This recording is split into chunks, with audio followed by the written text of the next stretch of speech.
Do you know who the Alexander the Great was? If not, stay with us to discover his life, achievements, and his death.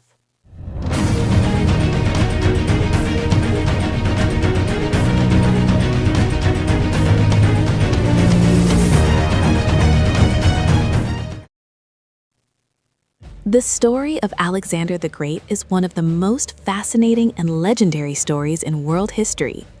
Born in 356 BCE in the ancient city of Pella, Alexander was the son of Philip II of Macedon, a powerful ruler who transformed Macedonia into a strong military state, and Olympias, a princess from Epirus. From a very young age, Alexander showed remarkable intelligence, courage, and ambition. His father wanted him to become a great leader, so he arranged for one of the greatest philosophers in history, Aristotle, to be his teacher.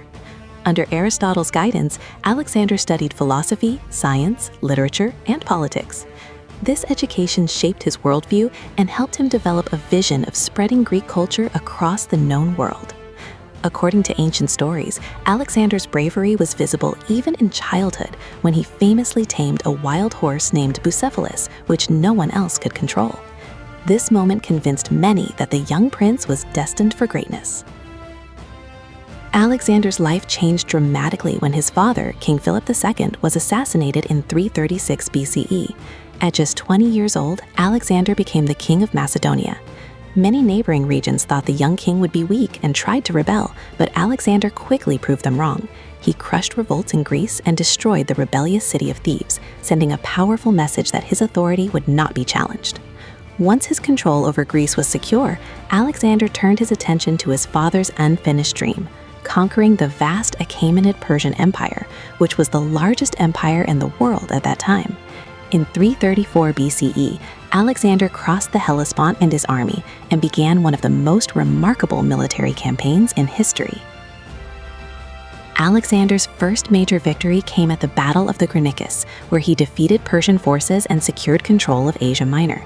But the real turning point came in 333 BCE at the Battle of Issus, where Alexander faced the Persian king Darius III. Despite being heavily outnumbered, Alexander used brilliant tactics and courage to defeat the Persian army, forcing Darius III to flee the battlefield. This victory shocked the ancient world and established Alexander as a military genius. After Issus, Alexander continued his campaign along the eastern Mediterranean. He captured important cities like Tyre after a difficult 7-month siege, and then moved into Egypt, where he was welcomed as a liberator from Persian rule. In Egypt, Alexander founded the city of Alexandria, which later became one of the greatest centers of learning and culture in the ancient world. Alexander's most decisive victory came in 331 BCE at the Battle of Gaugamela. Once again, facing the army of Darius III, Alexander used strategic brilliance and bold attacks to defeat the Persians completely. This battle effectively ended the Persian Empire and made Alexander the ruler of a vast territory stretching from Greece to Egypt and deep into Asia. However, Alexander's ambition did not stop there. He continued marching eastward, conquering regions in modern-day Iran, Afghanistan, and Central Asia. His campaigns were not only about military conquest. Alexander also encouraged the spread of Greek culture, language, and ideas throughout these regions. This cultural blending later became known as the Hellenistic Age, a period when Greek influence spread across much of the ancient world. One of Alexander's most famous and challenging campaigns was his invasion of the Indian subcontinent.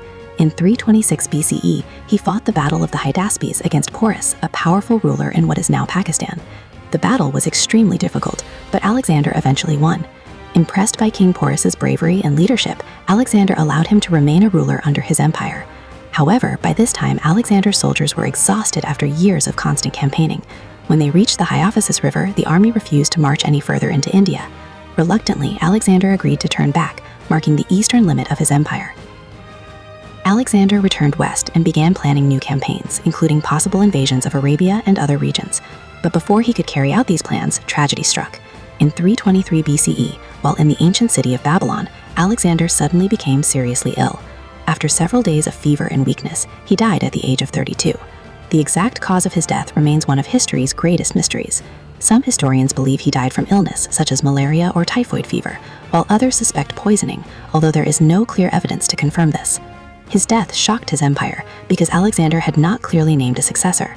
As a result, his vast empire was soon divided among his generals, leading to years of conflict known as the Wars of the Successors.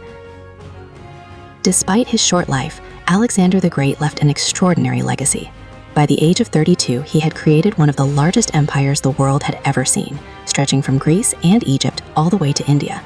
His military strategies are still studied in military academies today, and his vision of spreading culture and knowledge helped shape the ancient world for centuries. Cities he founded, especially Alexandria and Egypt, became centers of trade, science, and learning. Alexander's story continues to inspire historians, leaders, and storytellers around the world. He was not just a conqueror, but also a symbol of ambition, courage, and the power of a single individual to change the course of history forever.